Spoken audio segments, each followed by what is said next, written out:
Assalamualaikum warahmatullahi wabarakatuh. Waalaikumsalam warahmatullahi wabarakatuh. Yang saya hormati Wakil Kepala Sekolah beserta seluruh para majelis guru, staf tata usaha dan stakeholder yang ada. Pada kesempatan ini saya ucapkan terima kasih yang sebesar-besarnya kepada seluruh para majelis guru untuk hadir di acara penyebaran penerapan budaya positif di SMA Negeri 2 Enok bersama saya Ernisita, calon guru penggerak angkatan 9 di SMA Negeri 2 Enok, Kabupaten Indragiri Hilir.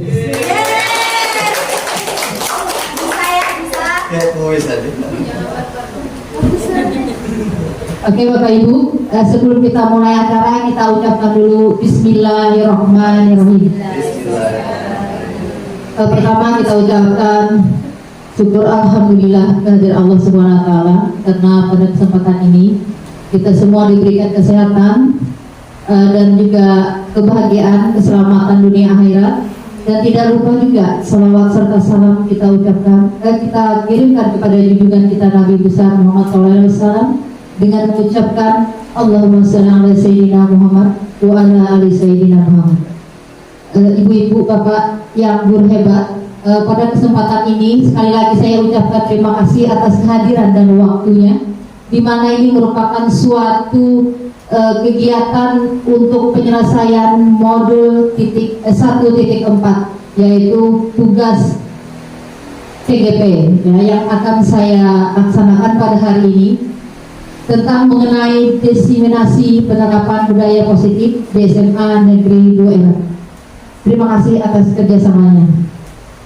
Oke Bapak Ibu, di sini mengenai diseminasi.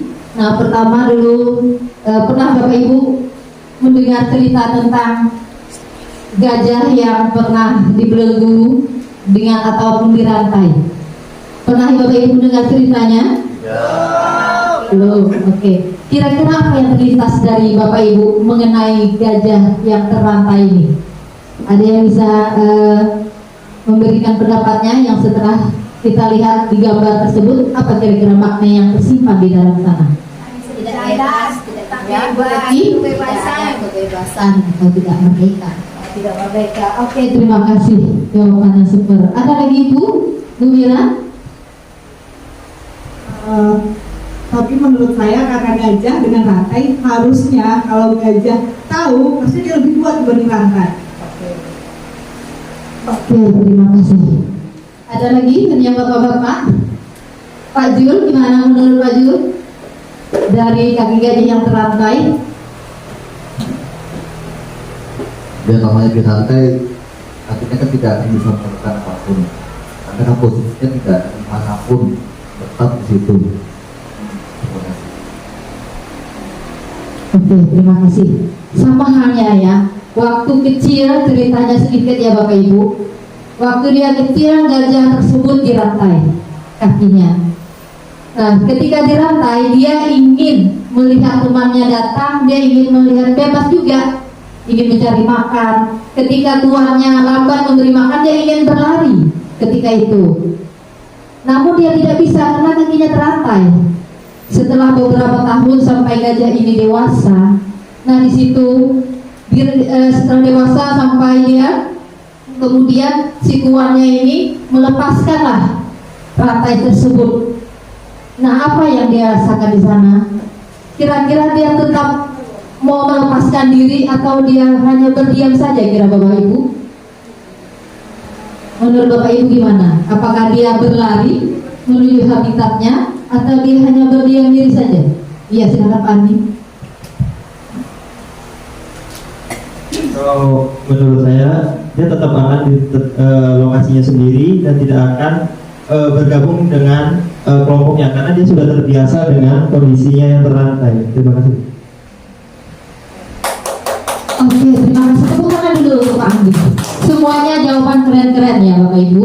Ya, itu seperti yang dikatakan Pak Andi tadi bahwa sudah dewasa dia merasakan terbiasa dengan kebiasaan yang sudah dirantai, dia sudah diberi makan. Dengan kebiasaan tersebut dia tidak mau lagi lepas ke habitatnya. Kenapa? Karena dia sudah mempunyai keyakinan pada dirinya untuk tetap. Karena sudah terpenuhi, kebutuhannya itu sudah terpenuhi. Nah seperti itu juga ya Bapak Ibu terhadap kita harus bisa bebas dan merdeka dari belenggu-belenggu yang ada. Nah seperti itu kita harus memulai dari diri sendiri, bagaimana kita melepaskannya gitu. Nah dari belajar dari kaki gajah ini, karena dia terbiasa dikasih makan, jadi dia merasa tidak perlu lagi untuk mencari makan keluar. Nah gitu juga yang kita rasakan ya Bapak Ibu, sama dengan saya juga baru belajar. Di sini kita hanya berbagi dan share bagaimana pengalaman kita selama mengajar ya Bapak Ibu. Terima kasih.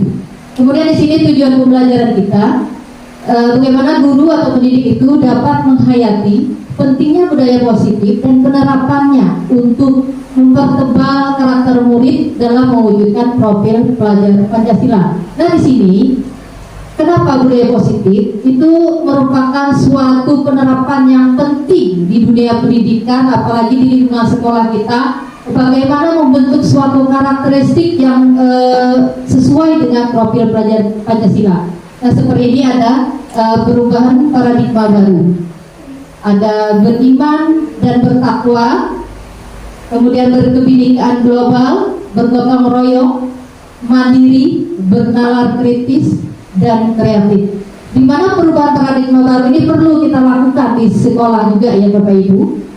Mana pembelajaran paradigma baru itu merupakan pembelajaran yang berorientasi pada penguatan kompetensi dan pengembangan karakter yang sesuai dengan dimensi profil pelajar Pancasila, untuk memastikan praktik pembelajaran kita itu berpusat kepada peserta didik. Inilah PR kita ya Bapak Ibu semua. Nah untuk kita bagaimana melakukan perubahan tersebut sangatlah penting. Perubahan tersebut bagaimana kita membuat karakter peserta didik itu menjadi jauh lebih baik. Ya seperti tadi, berkarakter, kemudian mandiri, mempunyai berkebinekaan.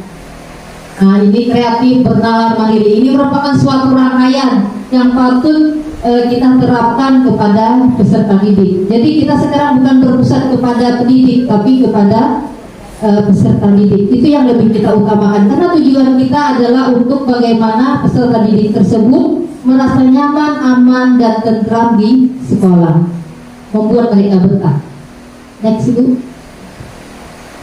Nah sesuai dengan filosofi Ki Hajar Dewantara, di sini merupakan pembudayaan buah budi manusia yang beradab dan perjuangan manusia terhadap kekuatan, yaitu kodrat alam dan zaman.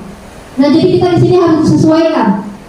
Perkembangan kodrat anak itu sudah ada. Anak itu sudah dari sejak lahir dia sudah ada, tertulis, cuma tidak nampak. Bukan ibaratnya kertas kosong ya, cuma dia kertas itu samar.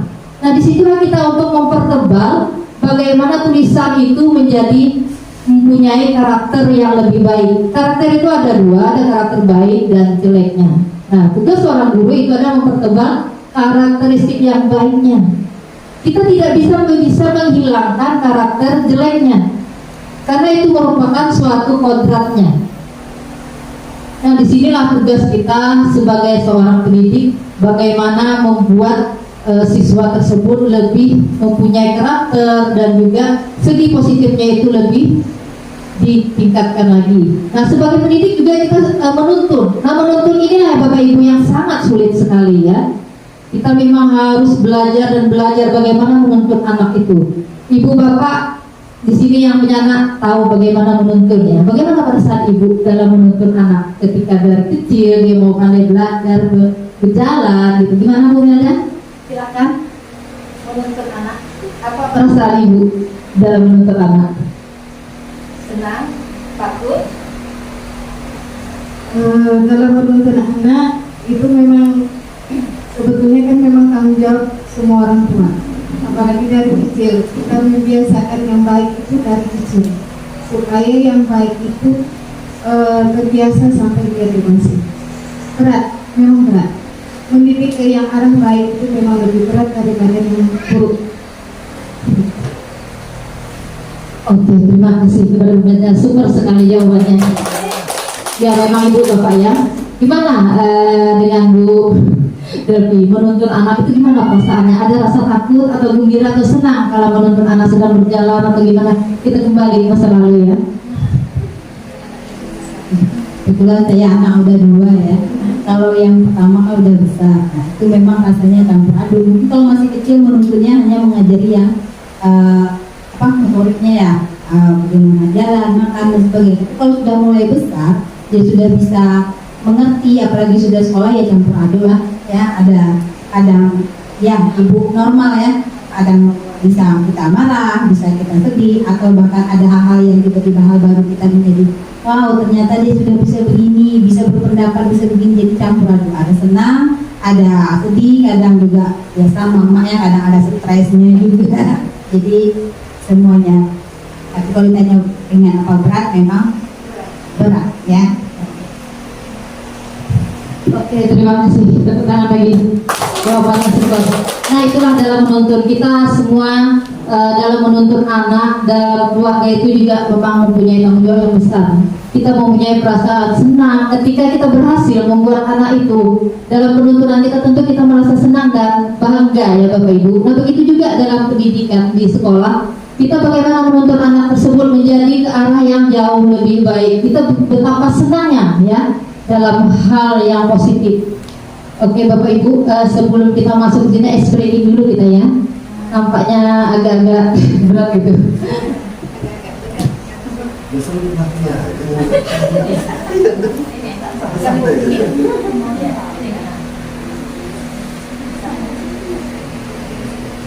Oke Bapak Ibu, silakan kita berdiri semua untuk menegakkan otot-otot yang tegang.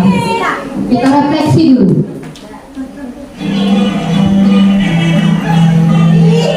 Oke.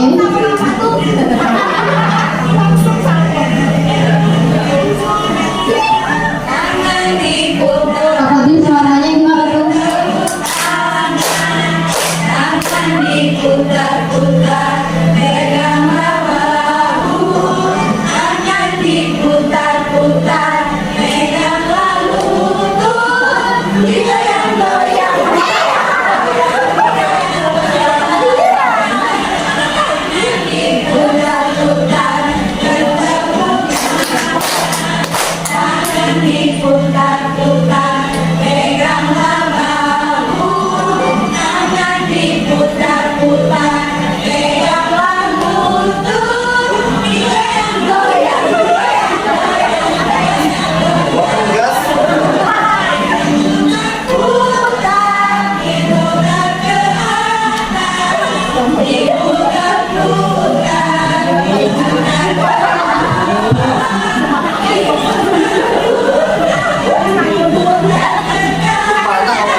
kebinekaan apa program Pancasila Bu, tolong dibuka lagi. Itulah aku bertanya, aku tak jawab.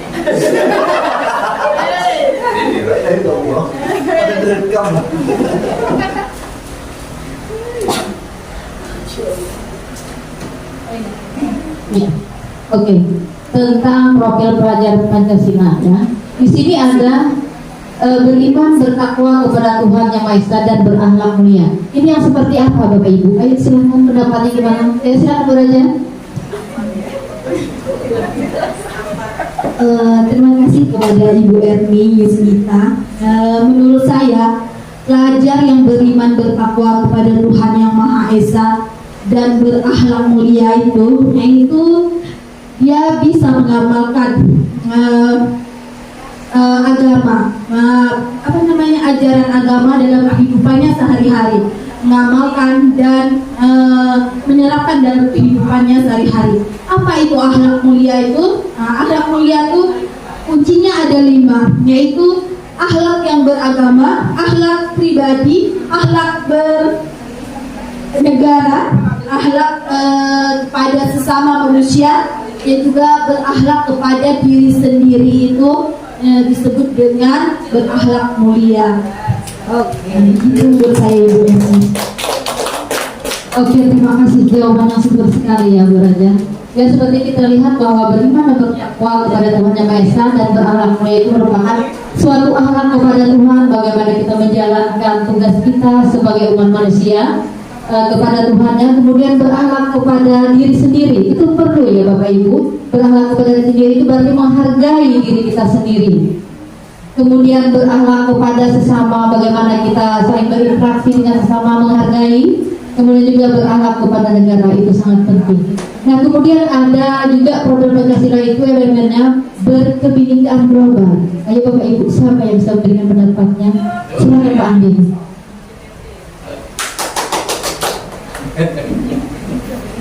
Assalamualaikum warahmatullahi wabarakatuh. Yang berkaitan dengan kebinekaan global Ibu ya. Menurut saya pelajar yang mempertahankan budaya leluhurnya, identitasnya, lokalitasnya, dan tetap berpikiran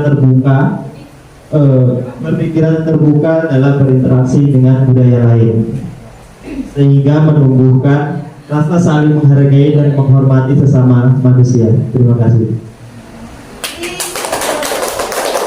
Oke, terima kasih, mantap jawabannya. Jadi berkebinekaan global itu merupakan suatu ya semangat pelajar bagaimana cara mereka berinteraksi, bekerja sama, berkomunikasi dan saling menghargai antara budaya-budaya yang berbeda. Karena kita ini merupakan suatu berkebinekaan, budayanya berbeda, semua suku, rasa dan juga agama ya Bapak Ibu. Nah kemudian kita lanjut lagi ke mandiri. Nah mandiri ini yang seperti apa Bapak Ibu? Silakan. Bismillahirrahmanirrahim. Menurut saya pelajar mandiri itu adalah pelajar yang bertanggung jawab terhadap proses dan hasil belajarnya Bu. Terima kasih. Oke, terima kasih sekali. Iya, mandiri di sini bagaimana seorang peserta didik itu dia mampu mandiri dari kekuatannya sendiri ya, mampu berdedikasi bagaimana dia untuk bertanggung jawab atas semua tanggung jawab dan tugas yang diberikan kepadanya ya Bapak Ibu. Nah kemudian ada bergotong royong ya, bergotong royong seperti apa? Silakan.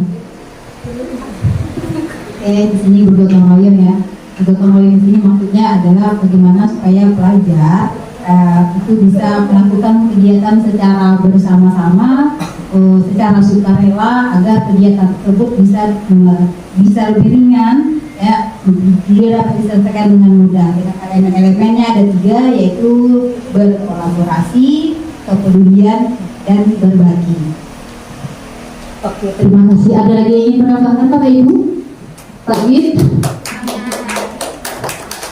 Oke, nah itulah dia bergotong royong ya. Jadi bergotong royong di sini peserta didik itu diajarkan bagaimana mereka berinteraksi, bergotong royong dengan sesuatu masalah, atau misalnya kita memberikan mereka kerja kelompok, itu merupakan suatu pengajaran untuk dia untuk bekerja sama, berkolaborasi dengan para peserta didik lainnya, bisa berkolaborasi dengan guru dan juga bahkan ke masyarakat ya Bapak Ibu. Nah kemudian kita lanjut ke bernalar kritis. Kira-kira bernalar kritis itu yang seperti apa yang kita harapkan Bapak Ibu?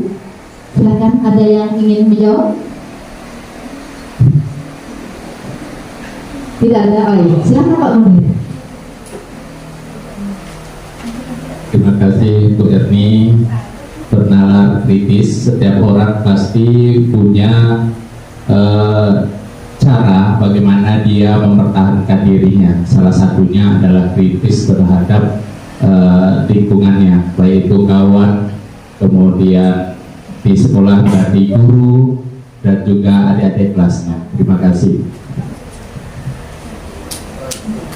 Ya, terima kasih, mantap jawabannya. Tepuk tangan dulu. Oke, jadi bernalar kritis di sini peserta didik itu diberikan suatu permasalahan. Misalnya di sekolah kita berikan suatu permasalahan yang dimana dia harus bagaimana untuk menyelesaikan masalah tersebut bisa selesai. Dia bisa bernalar bagaimana menganalisis sebuah masalah tersebut menjadi solusi. Nah itu yang kita harapkan. Ya, salah satunya dalam PBL atau problem based learning itu bisa dilaksanakan juga ya Bapak Ibu, untuk biar anak bisa bernalar di sana. Oke, kemudian kita lanjut ke kreatif. Kira-kira kreatif itu yang seperti apa Bapak Ibu? Iya, silakan Ayu. Baik, pelajar yang kreatif itu adalah pelajar yang mampu memodifikasi dan menghasilkan sesuatu yang orisinil, baik itu berupa gagasan ataupun suatu karya.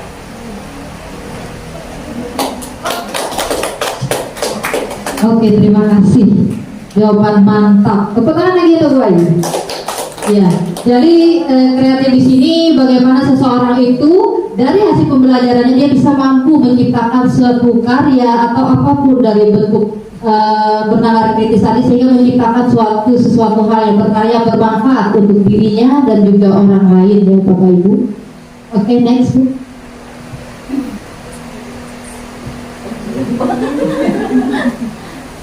Tadi ya. Oke. Nilai kebajikan universal. Ini lagi ya Bapak Ibu. Nilai-nilai kebajikan itu adalah sifat-sifat positif manusia yang merupakan tujuan mulia yang ingin dicapai oleh setiap individu. Nilai tersebut yang bersifat universal, baik lintas bahasa, suku, bangsa, agama, maupun juga latar belakang. Ya, seperti setiap perilaku itu memiliki tujuan. Dengan mengaitkan nilai-nilai kebajikan yang diyakini seseorang, maka motivasi intrinsiknya akan terbangun sehingga menggerakkan motivasi dari dalam diri untuk mencapai tujuan mulia yang diinginkan. Nilai-nilai kebajikan yang ingin dicapai oleh setiap anak Indonesia kita dikenal dengan profil pelajar Pancasila. Gimana Bapak Ibu tentang nilai-nilai kebajikan yang di sekolah kita itu, kira-kira apa yang ada gitu, yang pernah Bapak Ibu lakukan? Ya, ada yang ingin memberikan pendapat nilai kebajikan di sekolah kita? Apa yang sudah kita terapkan kira-kira? Ibu Devi. Terima kasih atas waktunya Bu. Kalau menurut saya nilai kebajikan yang sudah ada di sekolah kita banyak sekali ya. Contohnya nilai kebajikan dalam bergotong royong, di mana anak-anak kita setiap harinya itu di sekolah mereka bersama-sama untuk membersihkan kelasnya dan membersihkan lingkungan sekitarnya. Juga nilai-nilai keagamaan, di mana di sekolah kita juga setiap hari Jumat misalnya membaca Yasin bersama dan melaksanakan kegiatan-kegiatan agama sesuai dengan rutinitas kita. Dan banyak lagi, termasuk juga dalam hal pengembangan diri juga di situ yang kita laksanakan setiap minggu. Di situ bagaimana mereka berkolaborasi dalam membentuk suatu organisasi dan berkolaborasi dalam berbagai kegiatan-kegiatan yang positif. Dan saya rasa setiap anak itu pasti punya nilai kebajikan atau disebut juga dengan kekuatan pada anak, di mana setiap anak itu pasti punya nilai positifnya dan setiap anak itu pasti kita jangan melihat yang negatifnya ya, pasti ke positifnya, di mana anak itu semuanya punya kekuatan-kekuatan dan punya kelebihan, dan kita lagi yang bagaimana mengarahkannya. Terima kasih, itu saja Bu. Ya, terima kasih banyak, tepuk tangan dulu untuk Bu Desi. Ya, jadi nilai kebajikan ini sangat penting, sudah kita terapkan ya Bapak Ibu. Mungkin kita hanya mendengarnya seperti asing ya, nilai kebajikan, namun kita sudah terapkan. Salah satunya ada 5S, senyum, sapa, sopan, santun. Apalagi satunya Bapak Ibu? Saya lupa. Sapa, iya itu betul sekali. Salam, iya. Nah itulah salah satunya. Oke Bu.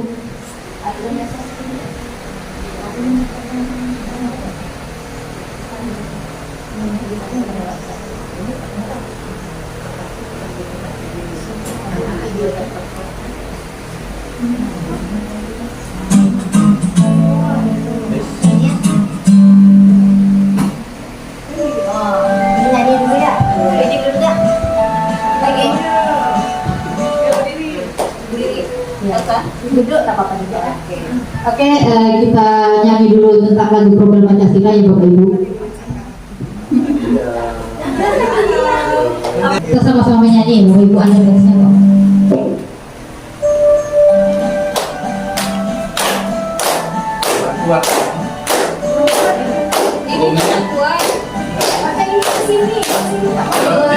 Pancasila beriman dan bertakwa pada Tuhan Yang Esa dan berakhlak mulia, berkebudayaan global, gotong royong mandiri, kreatif dan bernalar kritis. Pancasila beriman dan bertakwa pada Tuhan Yang Esa dan berakhlak mulia, berkebudayaan global, gotong royong mandiri, kreatif dan bernalar kritis. Masih lagi, ada lagi.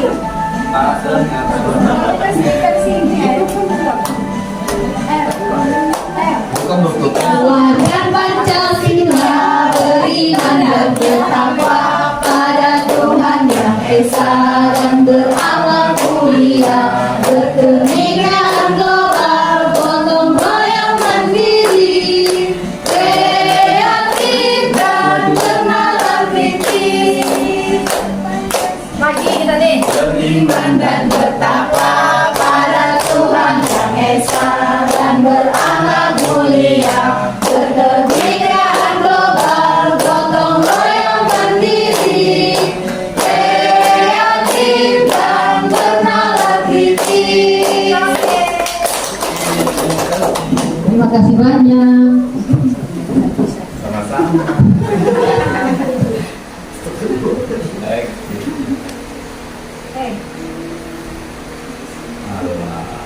Kamu ada? Dari? Lanjut, lanjut nyamuk. Ini udah tadi. Oke, sekarang menurut Dean Gosen dalam bukunya Restructuring School Discipline menyatakan ada 3 motivasi perilaku manusia. Yang pertama itu adalah untuk menghindari ketidaknyamanan atau hukuman.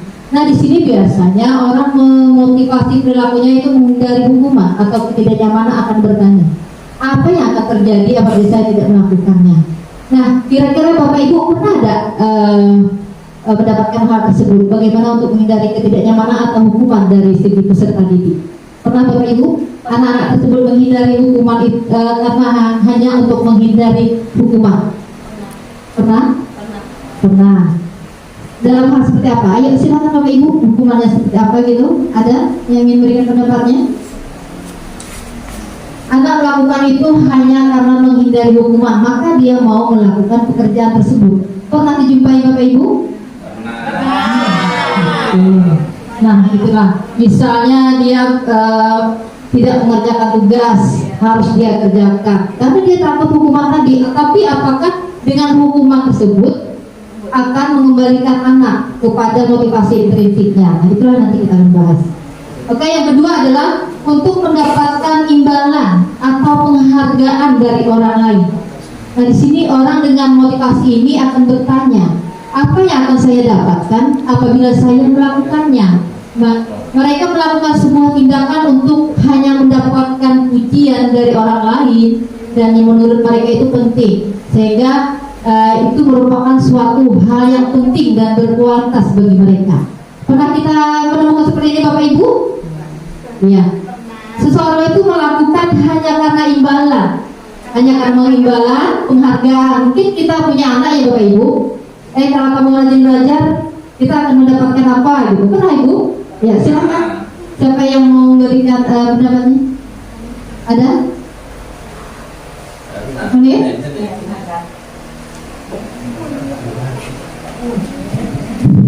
Terima kasih Bu Erni waktu yang sudah diberikan. Kita sering sekali untuk anak kita khususnya, kalau kamu nanti dapat juara, Bapak belikan ini. Kemudian setiap mereka minta sesuatu, kita suruh dulu dan kita kasih imbalan. Bahkan imbalan itu kadang tanpa kita sadari itu tidak hanya materi. Selalu kita puji, akhirnya mereka tidak melakukan kalau tidak kita puji, itu intinya. Jadi kesadarannya yang tidak muncul karena selalu diiming-imingi oleh imbalan atau tadi bahkan sebagai ancaman. Terima kasih. Ya, terima kasih. Tepuk tangan dulu.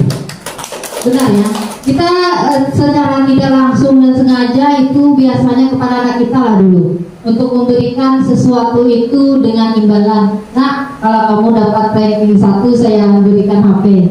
Ternyata itu merupakan sebuah hukuman untuk anak kita. Kenapa? Karena nilai motivasi dalam dirinya, intrinsiknya itu tidak keluar, ya Bapak Ibu. Secara tidak langsung itu hukuman untuk dia. Nah, di sini kita bagaimana supaya anak itu sadar akan intrinsik motivasinya itu terbangun. Nah, di sinilah sulitnya kita untuk melakukannya ya Bapak Ibu. Namun dengan beriring waktu terus kita melakukannya, insya Allah semua itu pasti akan bisa kita lakukan. Next. Kemudian untuk menjadi orang yang mereka inginkan dan menghargai diri sendiri dengan nilai-nilai yang mereka percaya. Dalam hal ini orang dengan motivasi ini akan bertanya, akan menjadi orang yang seperti apa apabila saya melakukannya. Mereka melakukan sesuatu karena nilai-nilai yang mereka yakini dan hargai, dan mereka melakukannya karena ingin menjadi orang yang melakukan nilai yang mereka yakini tersebut. Nah, dari ketiga hal tersebut, kira-kira yang mana yang bagus, yang layak gitu Bapak Ibu? Iya, nomor 3. Iya, Mira, yang nomor berapa? Nomor 3 Bu. Nomor 3. Baik, terima kasih kesempatannya Bu. Kalau menurut saya, yang paling bagus ketika kita melakukan sesuatu, terutama dalam pembelajaran, adalah kesadaran siswa itu yang kita timbulkan. Karena kalau sudah siswanya sadar, kita tak perlu lagi yang memberikan hukuman, tidak perlu lagi memberikan imbalan, karena sadar mereka itu sudah datang dari dirinya mereka sendiri. Contoh mungkin pagi-pagi mereka datang ke sekolah gitu ya. Kalau sudah dari sadar dirinya sendiri, mungkin ketika masuk kelas dia langsung masuk kelas, langsung tunggu gurunya, langsung mungkin baca buku gitu, tanpa mereka diperintahkan gitu. Tapi ada juga siswa yang ayo nak masuk ke kelas, ayo nak baris. Nah, berarti kan itu ada perintah dulu baru mereka bekerja. Nah, jadi yang lebih bagus adalah yang nomor 3, sadar dari diri mereka sendiri. Terima kasih. Iya, terima kasih banyak, tepuk tangan. Ya, jadi di antara 3 ini yang terbaik adalah nomor 3, yaitu menjadi orang yang mereka inginkan dan menghargai. Di sini mereka bisa menghargai diri sendiri, ya, karena nilai-nilai yang diyakini pada dirinya sendiri, yaitu motivasi intrinsik ini sangat penting. Itulah guna kita sebagai pendidik membangunkan motivasi intrinsik. Inilah Bapak Ibu PR kita ya sebagai guru pendidik, bagaimana memunculkan tersebut sehingga tidak ada lagi yang namanya hukuman dan penghargaan ataupun hadiah ya Bapak Ibu. Next. Nah, di sini jadi tujuan dari disiplin positif itu adalah menanamkan motivasi yang ketiga pada murid-murid kita, yaitu untuk menjadi orang yang mereka inginkan dan menghargai diri sendiri dengan nilai-nilai yang mereka percaya. Ketika murid-murid kita memiliki motivasi tersebut, mereka telah memiliki motivasi intrinsik yang berdampak jangka panjang. Motivasi yang tidak akan terpengaruh pada adanya hukuman atau hadiah. Nah, seperti yang dijelaskan tadi ya Bapak Ibu, kalau dia mempunyai nilai motivasi intrinsik, tentu itu merupakan suatu jangka panjang ke depannya. Namun kalau kita hanya dengan penghargaan, hadiah, itu hanya jangka pendek, sebatas apa yang mereka inginkan saja. Kalau sudah tercapai, sudahlah, mereka tetap nanti akan melakukannya karena tidak ada kesadaran dalam dirinya. Oke, next. Oke, ini ada sebuah pertanyaan ya. Apakah hukuman ini dapat mendisiplinkan anak? Kira-kira Bapak Ibu? Ya, Bu Dendi. Kalau menurut saya hukuman tidak dapat mendisiplinkan anak. Kenapa? Karena hukuman itu hanya ketika kita memberikan hukuman. Tapi setelah itu dia tidak akan jerah dan tidak ada motivasi intrinsik atau motivasi dari dalam diri anak itu sendiri. Jadi menurut saya hukuman itu sangat tidak bisa membentuk disiplin anak. Terima kasih Bu. Ya, terima kasih jawabannya ya. Sangat mantap sekali. Jadi dengan hukuman itu tidak bisa mendisiplinkan anak. Kenapa? Karena dia hanya takut dengan hukuman. Dengan hukuman, kamu kalau tidak mengerjakan PR, awas ya. Nah, dia takut dengan hukuman. Dia tetap nanti setelah dia mengerjakan dengan guru lain, tentu dia yang tidak, misalnya tidak memberikan hukuman, dengan terhadap guru lain dia melakukan hal tersebut Bapak Ibu. Jadi karena intrinsiknya tadi tidak muncul. Kemudian kedua, apakah pemberian hukuman dengan hal positif seperti membaca atau membersihkan halaman sekolah itu dapat meningkatkan disiplin peserta didik? Bapak Ibu, pernah kita memberikan hal seperti ini kira-kira? Silakan, ada yang ingin memberikan sarannya? Bu Raja.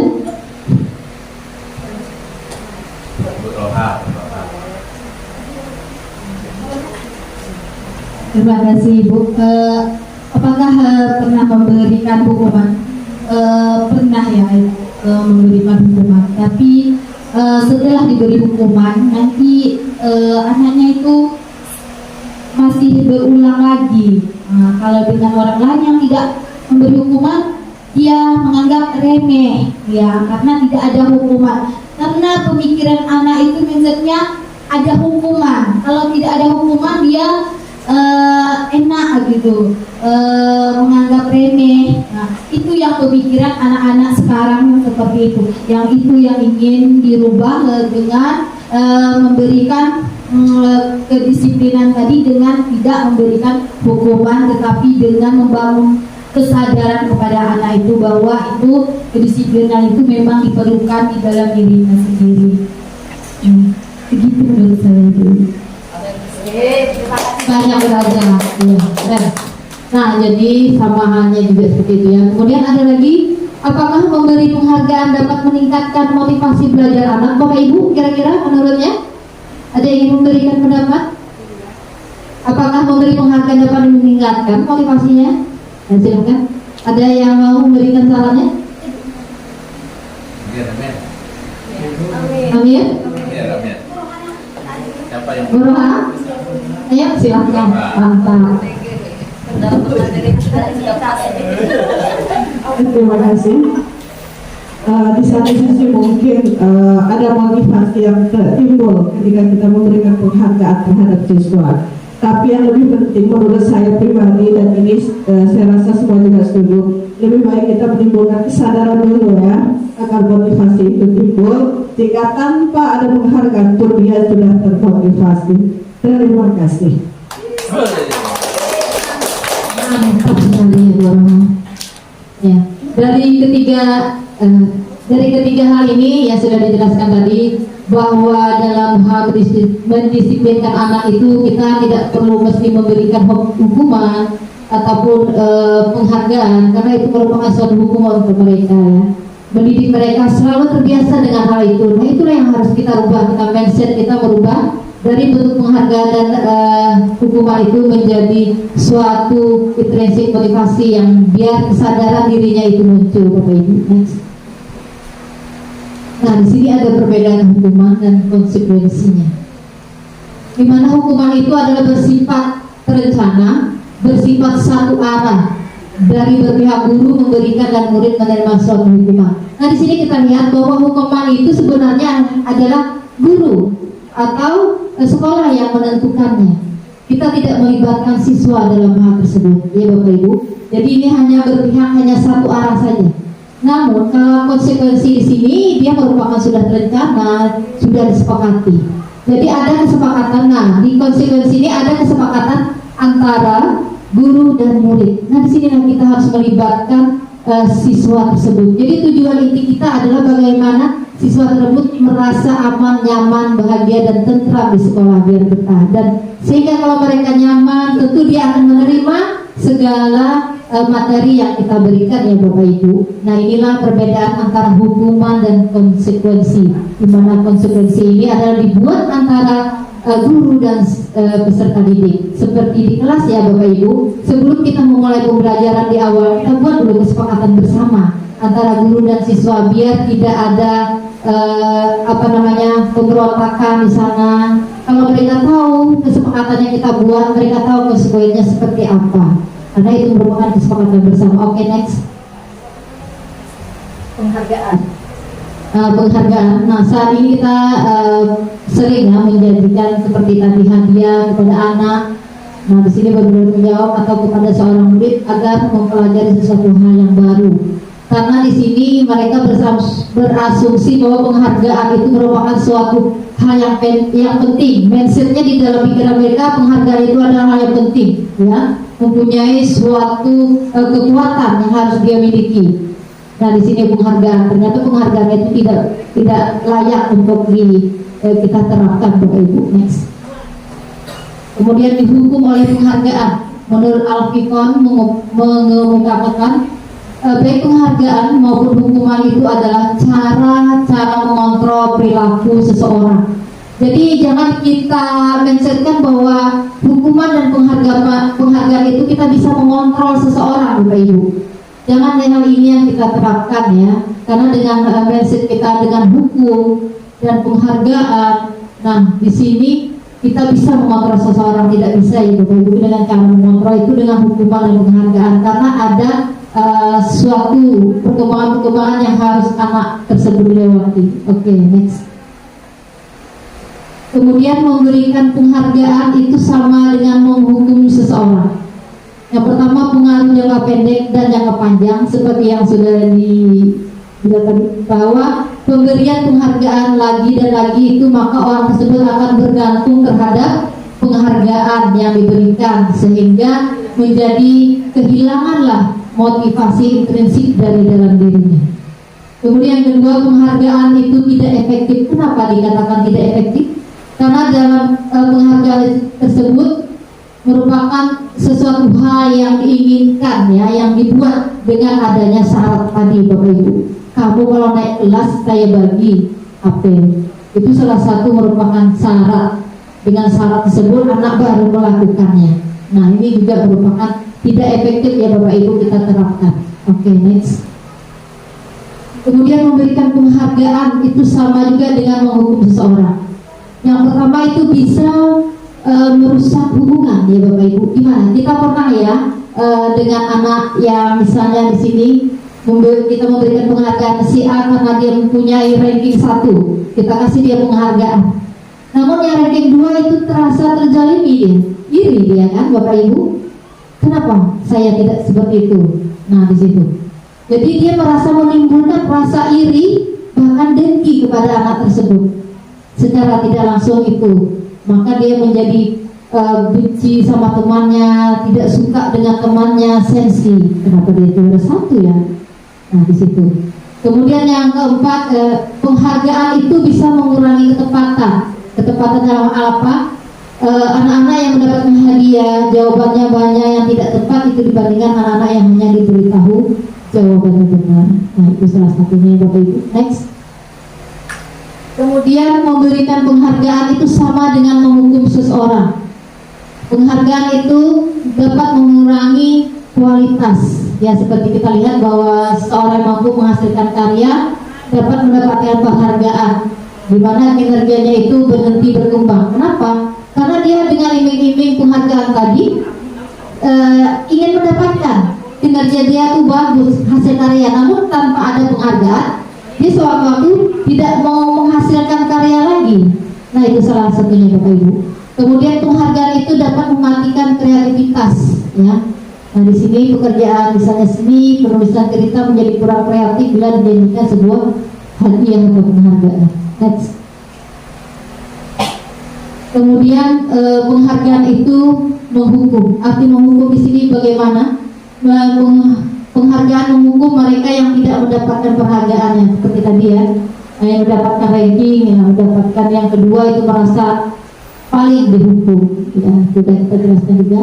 Kemudian penghargaan mengurangi motivasi intrinsik, di mana penelitian ini menunjukkan bahwa pekerja seni cerita menjadi kurang kreatif bila dijadikan sebuah hadiah. Udah kita tadi, next Pak. Nah, di sini tentang restitusi. Di sini saya merasa sangat mendapatkan ilmu dari sini ya Bapak Ibu. Terilhamilah dengan adanya restitusi ini, merubah mindset kita, paradigma kita, bagaimana cara mengatasi sesuatu. Restitusi di sini adalah proses menciptakan kondisi bagi murid untuk memperbaiki kesalahan mereka, sehingga mereka bisa kembali pada kelompok mereka dengan karakter yang lebih kuat. Di mana restitusi juga merupakan proses kolaboratif yang mengajarkan murid untuk mencari solusi untuk masalah mereka dan membantu murid berpikir tentang orang seperti apa yang mereka inginkan dan bagaimana mereka harus memperlakukan orang lain. Misalnya anak itu melakukan suatu kesalahan, ya Bapak Ibu. Nah, disinilah bagaimana anak tersebut menyelesaikan permasalahan itu dengan hal yang positif, bagaimana dia untuk mencarikan solusinya. Silakan ya. Nah, ciri-ciri restitusi di sini adalah pertama, bukan untuk menembus kesalahan, namun untuk belajar dari kesalahan. Jadi dia belajar dari kesalahan tersebut, bukan untuk mencari. Kemudian memperbaiki hubungan. Kalau dia ada bermasalah dengan temannya, dia bagaimana cara untuk memperbaiki hubungan tersebut menjadi lebih baik. Kemudian tawaran, bukan paksaan. Kemudian ada restitusi, menuntut untuk melihat ke dalam diri. Restitusi mencari kebutuhan dasar yang mendasari tindakan. Kemudian restitusi adalah cara yang paling baik. Restitusi fokus pada karakter, bukan tindakan. Kemudian restitusi itu fokus pada solusi, dan restitusi itu mengembalikan murid yang berbuat salah pada kelompoknya. Jadi bukan kita dia merasa terkucilkan dengan masalah tersebut, tapi kita untuk mengembalikan dia kepada posisi semula. Next. Sebelum ini kita lihat dulu ya Bapak Ibu, ada video cuplikan tentang restitusi.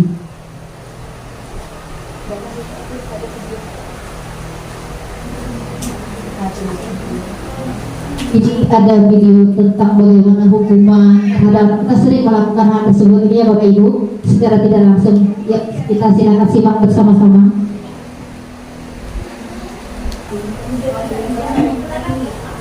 Ini contoh dari 5 posisi kontrol ya Bapak Ibu.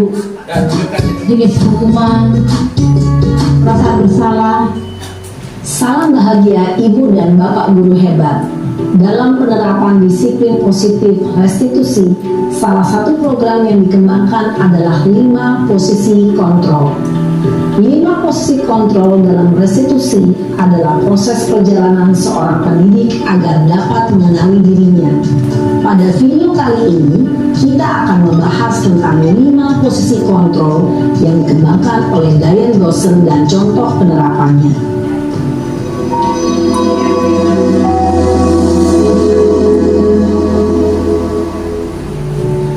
Posisi kontrol itu adalah 1. Posisi penghukum, 2. Posisi pembuat merasa bersalah, 3. Posisi teman, 4. Posisi pemantau atau monitor, dan 5. Posisi manajer. Untuk lebih memahami kelima posisi tersebut, mari kita saksikan kasus Naren yang terlambat hadir 20 menit di sekolah dan melihat bagaimana kelima posisi kontrol dalam menghadapi masalah tersebut.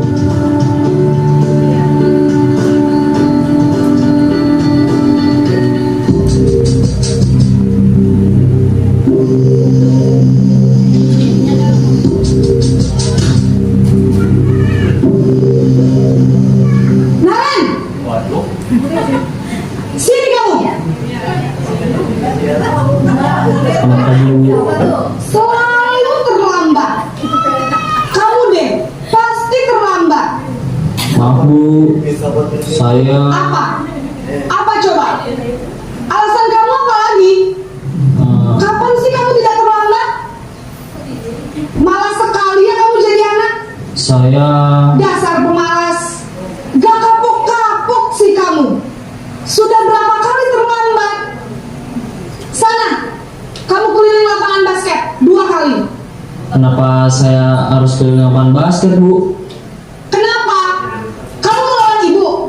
Berani-beraninya jawab. Sudah terlambat, masih berani jawab pula. Sekarang, keliling lapangan basket 5 kali sekalian. Biar kapok. Cepat. Pergi sana ke lapangan basket. Posisi penghukum biasanya berbicara dengan nada tinggi, menghardik, menunjuk-nunjuk, menyakiti, dan menyindir. Hukuman bisa berupa fisik maupun psikis. Ibu dan bapak guru hebat. Dampak yang terjadi pada murid ketika guru berada pada posisi penghukum adalah murid cenderung akan memberontak, bahkan menyimpan dendam.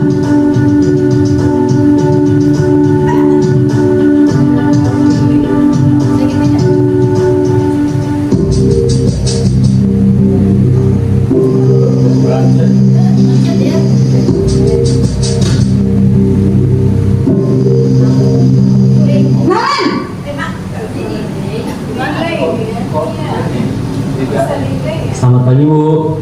Naren, kamu kenapa terlambat lagi, nak? Ya Tuhan, Naren, kamu senang ya bikin ibu susah ya? Kalau kamu terlambat lagi, nanti ibu yang ditegur bapak kepala sekolah, nak. Disangka ibu tidak bisa membina kamu. Duh, gimana ini?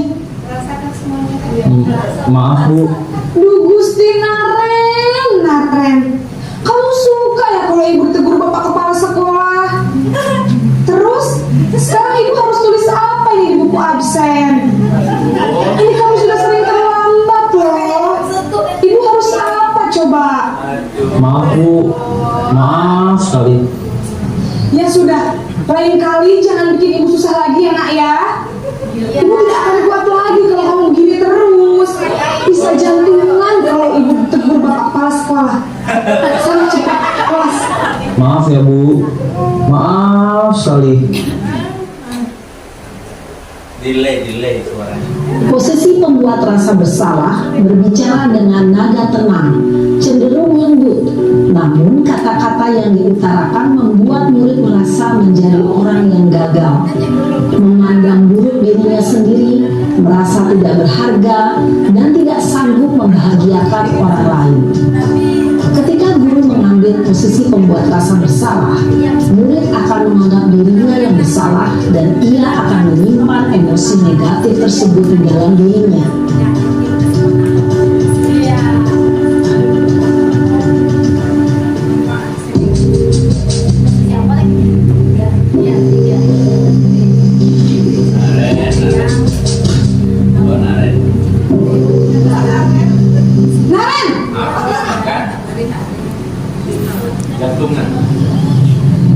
Selamat pagi, Bu.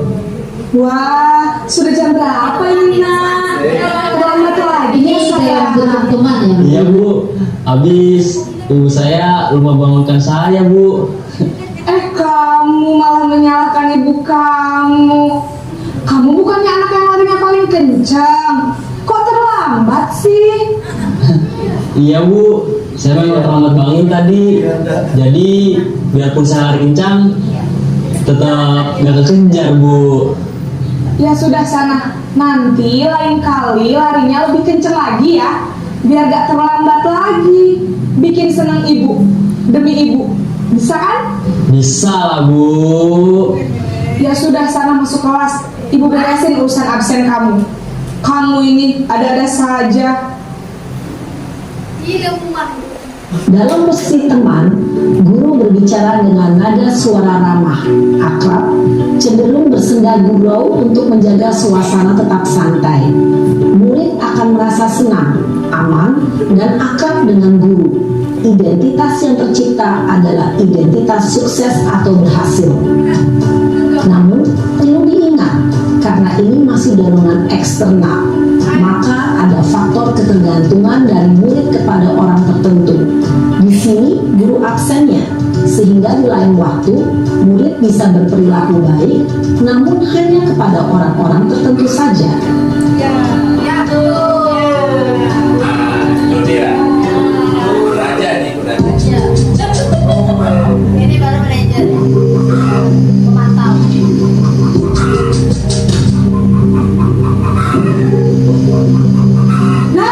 Ini posisi pemantau ya Bapak Ibu. Selamat pagi Bu. Naren, apa peraturan sekolah kita tentang jam berapa kita harus masuk sekolah, Nak? Kita harus di sekolah jam 7 Bu. Iya betul, sekarang sudah jam 7.20. Naren sudah tahu konsekuensinya jika terlambat hadir. Paham Bu, saya harus tinggal kelas pas jam istirahat selama 20 menit. Iya benar, konsekuensinya demikian. Jadi nanti jam 9.30 pas istirahat, kamu harus tinggal di kelas, kerjakan tugas tambahan untuk ketertinggalan kamu, ya? Baik Bu. Posisi pemantau mengandalkan penghitungan atau data untuk mengontrol murid. Guru mengarahkan murid berdasarkan peraturan dan konsekuensi. Seorang pemantau menunjukkan bahasa tubuh dan ekspresi wajah yang datar dan cenderung formal.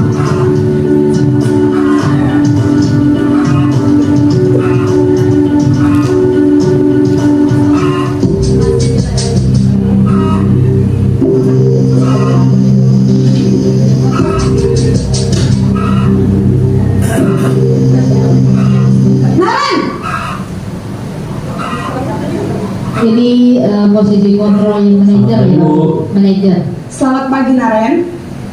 Maaf Bu, saya terlambat. Iya, sekolah masuknya jam 7, sekarang sudah jam 7.20. Jadi sekarang bagaimana ini Naren? Maaf Bu, saya lupa setel alarm saya semalam.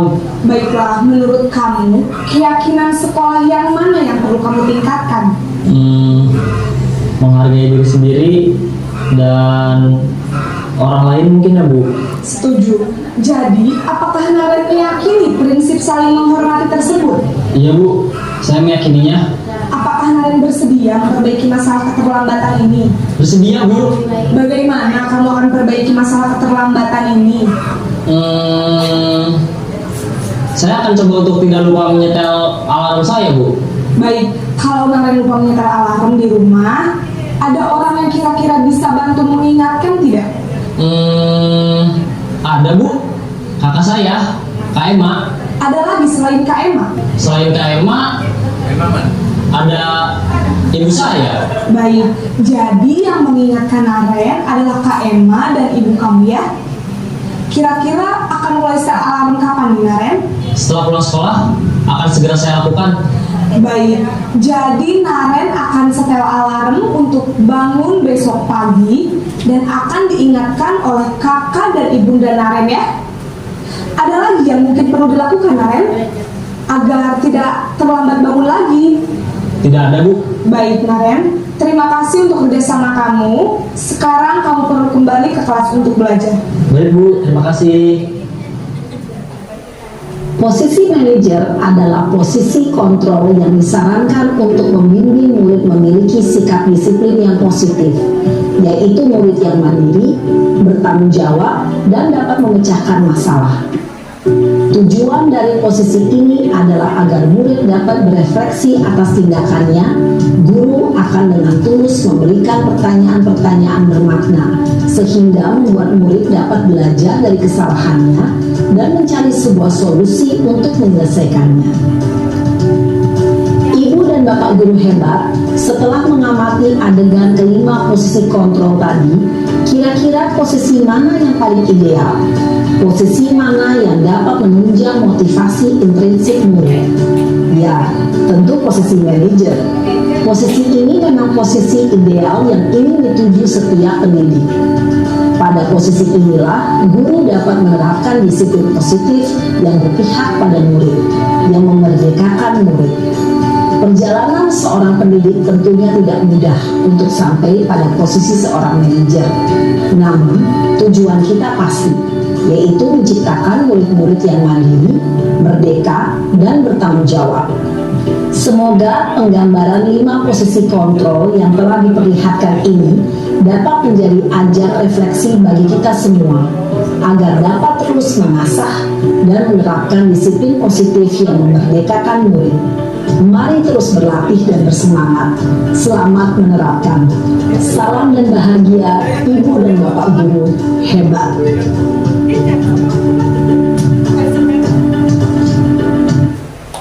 Oke, Bapak Ibu, itulah video singkat tentang bagaimana posisi kontrol itu. Ada 5 ya. Yang pertama apa tadi? Posisi kontrol yang pertama, Bapak Ibu, sebagai penghukum. Itu pernah juga kita lakukan ya Bapak Ibu. Iya. Kemudian yang kedua, posisi kontrol apa Bapak Ibu? Apa? Ya, pembuat merasa bersalah. Saya juga pernah melakukan. Demi Ibu, tolonglah kerjakan nak, tolong diselesaikan ya nak ya. Namun itu tidak baik. Kenapa? Karena hanya dengan guru tersebut ya. Kemudian yang ketiga, posisi kontrol apa Bapak Ibu? Ya, teman. Dimana teman ini kita seperti akrab hanya dengan guru tersebut saja, tapi dengan guru lain dia tentu tidak melakukan hal tersebut. Yang terakhir apa Bapak Ibu? Pemantau lagi ya. Yang keempat adalah pemantau. Di pemantau di sini merupakan ada konsekuensinya. Nah, kemudian yang terakhir adalah manajer. Nah, dari segi keempat ini yang mana yang lebih baik menurut Bapak Ibu? Iya, manajer. Karena di sini kita mampu mengontrol anak kita dan membuat anak tidak merasa bersalah. Namun dia mencari solusinya bagaimana dia untuk memecahkan masalah yang ada pada dirinya.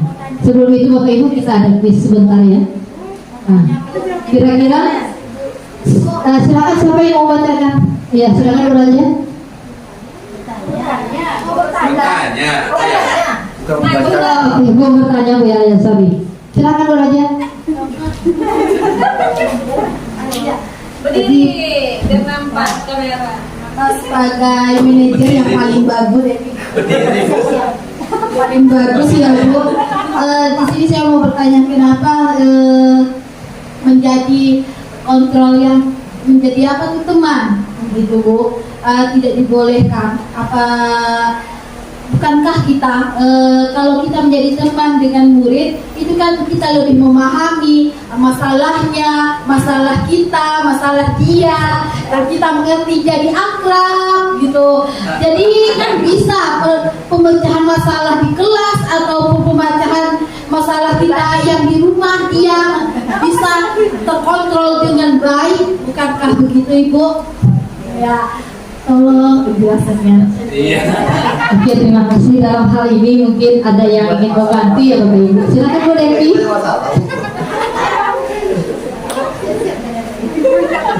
Terima kasih kesempatannya.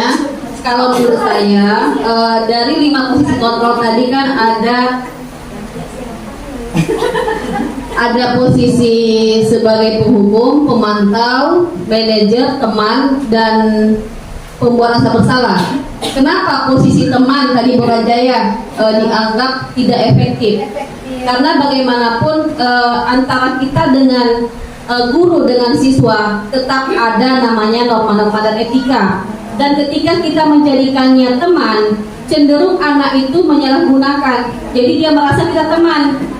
Jadi motivasi intrinsik untuk membuat dia merasa mengakui kesalahannya itu kurang. Dan kenapa posisi manajer itu posisi yang paling bagus? Bagaimanapun sebagai guru kita adalah pemimpin, yaitu pemimpin pembelajaran sebagai manajer dalam pembelajaran. Jadi tetap ada tata krama dan etika antara guru dan murid. Dan ketika kita membuat posisi kontrol sebagai manajer, jadi anak itu cenderung dia melihat dan memikirkan kenapa dia melakukan kesalahan itu yang kita lakukan. Kenapa saya berbuat? Sudah tahu kan, kita sudah buat konsekuensi nih. Konsekuensi itu kan kesepakatan antara dalam aturan yang kita buat. Misalnya seperti tadi, sekolah itu kan sudah punya konsekuensi dalam hal masuk jam 7. Nah, jadi bagaimana anak itu merasa mematuhi peraturan itu dengan kesadarannya, bukan karena hukuman dan bukan karena penghargaan seperti yang telah disebutkan Bu Erwin tadi. Nah, jadi dengan adanya kelompok teman tadi, menurut saya kalau kita jadikan teman, anak itu cenderung tidak menghargai. Sementara kalau posisi manajer, kita punya konsekuensi dan harus memenuhi konsekuensi itu. Anak itu pun yang melakukan pelanggaran, dia yang akan juga menemukan solusi dari permasalahannya itu. Demikian Bu Erwin, terima kasih. Ya, terima kasih banyak, jawaban yang mantap sekali ya Bapak Ibu. Nah, jadi kenapa posisi teman itu kurang tepat? Karena dalam posisi teman tersebut, benar dikatakan Bu Devi tadi, dia hanya menghargai orang guru yang terdekat aja, ya, yang dia percayakan saja gitu, karena dia curhat di situ, semuanya di situ. Namun dengan guru lain dia tidak menghargai terhadap guru lain, hanya satu orang saja yang dihargainya. Nah, itu perlu kita hindari ya Bapak Ibu, jangan seperti itu. Kalau bisa kita setidaknya minimal di posisi pemantau, kalau tidak bisa ke manajer, karena itu merupakan suatu hal yang luar biasa kalau kita sudah mencapai tingkat manajer. Nah, kemudian di sini ada segitiga restitusi di mana dalam pembacaan masalah, ya, yang pertama itu di mana proses penciptaan kondisi bagi murid untuk memperbaiki kesalahan mereka sehingga mereka bisa kembali kepada kelompok mereka dengan karakter yang lebih kuat. Jadi kalau anak berbuat salah, kita di sini bukan menghadik mereka, mencari kesalahan mereka, kamu bersalah ya di sini, jangan. Bukan seperti itu ya Bapak Ibu. Namun kita bagaimana mengembalikan anak tersebut ke kelompok mereka biar mereka bisa diterima kembali. Nah, salah satunya adalah di sini memvalidasi dulu. Kita menstabilkan identitas anak dulu, ya, menstabilkan identitas anak dengan cara setiap orang itu pasti melakukan kesalahan, itu dulu yang kita kasih tahu sama anak. Kemudian kamu itu bukan satu-satunya yang pernah melakukan ini, ibu juga pernah. Nah, di sini merupakan salah satu validasi identitas menstabilkan ya Bapak Ibu. Kemudian baru ke tahap kedua, yaitu tahap validasi tindakan yang salah. Salah satunya adalah kenapa kamu melakukan ini? Tentu anak tersebut punya alasan kenapa. Kita tanya dulu, kenapa nak kamu melakukan hal tersebut? Kemudian adakah cara lain yang efektif untuk mendapatkan hal yang kamu butuhkan? Nah, kemudian terakhir adalah menanyakan keyakinan. Nah, keyakinan ini yang kita buat di kelas, di sekolah ya. Keyakinan antara guru dan peserta didik itu penting. Keyakinan kelas yang mana kira-kira? Misalnya anak tidak mengerjakan PR Bapak Ibu. Kita tanya, ya, kenapa kamu tidak melakukannya? Nah, ibu juga dulu pernah tidak melakukan hal tersebut. Kita lihat dulu, menstabilkan. Ibu juga pernah loh tidak melakukan tersebut, tidak membuat PR. Kita tanya lagi, baru kita buat tindakan. Apa yang membuat kamu menjadi tidak mengerjakan PR? Nah itu salah satu. Kemudian baru kita menanyakan keyakinan. Kira-kira keyakinan mana yang kamu sudah lakukan yang tidak sesuai dengan yang dilakukan? Mungkin anak itu karena kita sudah membuat keyakinan, mereka menjawab. Mungkin Bu, ini di sini adalah keyakinan yang saya langgar adalah keyakinan tidak bertanggung jawab Bu. Karena kita sudah buat keyakinan kelas tadi, berarti dia tidak melakukan keyakinan. Bagaimana cara kamu untuk tidak melakukan hal tersebut? Nah itulah salah satunya ya Bapak Ibu. Next. Nah, sudah di sini tadi ya, langkah segitiga restitusi sudah selesai. Next. Nah, ini salah satu dokumentasinya bagaimana kita membuat kesepakatan kelas bersama siswa dan guru, apa saja hal yang diperlukan. Next. Next. Oke, terima kasih. Mungkin cukup sampai di sini aja ya Bapak Ibu yang bisa saya sampaikan. Kita sharing dan berbagi pengalaman di antara kita. Terima kasih banyak atas waktunya dan juga semoga hari ini Bapak Ibu semua diberikan kesehatan. Amin.